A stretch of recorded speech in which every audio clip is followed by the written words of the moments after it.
July August গণঅভ্যুত্থান দমনে curfew জারি নিয়ে ট্রাইব্যুনালে পাল্টাপাল্টি বক্তব্য দিয়েছেন চিফ প্রসিকিউটর আসামি পক্ষের আইনজীবী।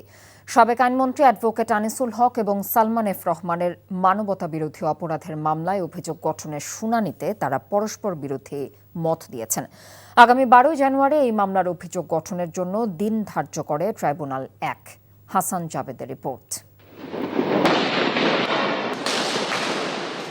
জুলাই আগস্ট অভ্যুত্থানে হত্যায় উস্কানি, প্ররোচনা ও সহযোগিতার অভিযোগ আনা হয় সাবেক মন্ত্রী আনিসুল হক ও সাবেক প্রধানমন্ত্রীর উপদেষ্টা সালমান এফ রহমানের বিরুদ্ধে।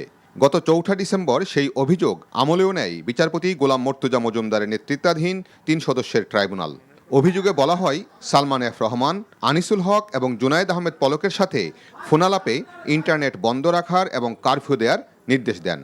অভিযোগ গঠনের শুনানিতে আসামিদের বিরুদ্ধে আনা এসব অভিযোগ অস্বীকার করেন তাদের আইনজীবী। বলেন, কারফিউ জারি করা হয়েছিল জানমালের নিরাপত্তার জন্য।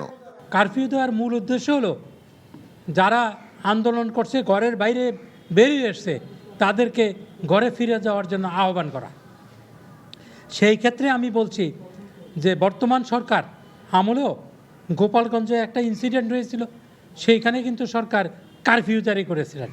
কারফিউ জারির কোনো আইনগত অপরাধ নাই, এইটা আইনে প্রোভাইড করে। তবে কারফিউ নিয়ে পাল্টা বক্তব্য দেন চিফ প্রসিকিউটর।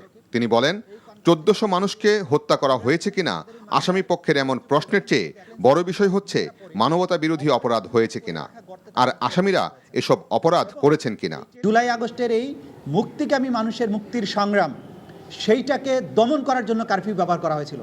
সুতরাং কারফিউ কোনো আইনসম্মত কারফিউ ছিল না, এটা ছিল গণহত্যাকে ফ্যাসিলিটেট করার জন্য একটা নির্দেশ, পরিকল্পনা, যেটাকে আমরা ক্রাইম হিসেবে আদালত উপস্থাপন করেছি।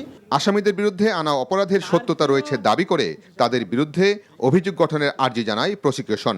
তবে আসামি পক্ষের আইনজীবী মনে করেন, তার মক্কেলদের বিরুদ্ধে কোনো তথ্য উপাত্তের মাধ্যমে অপরাধ প্রমাণ করতে পারেনি প্রসিকিউশন, তাই তাদের খালাস চান তিনি। Hasan Javed, NTV news, Dhaka.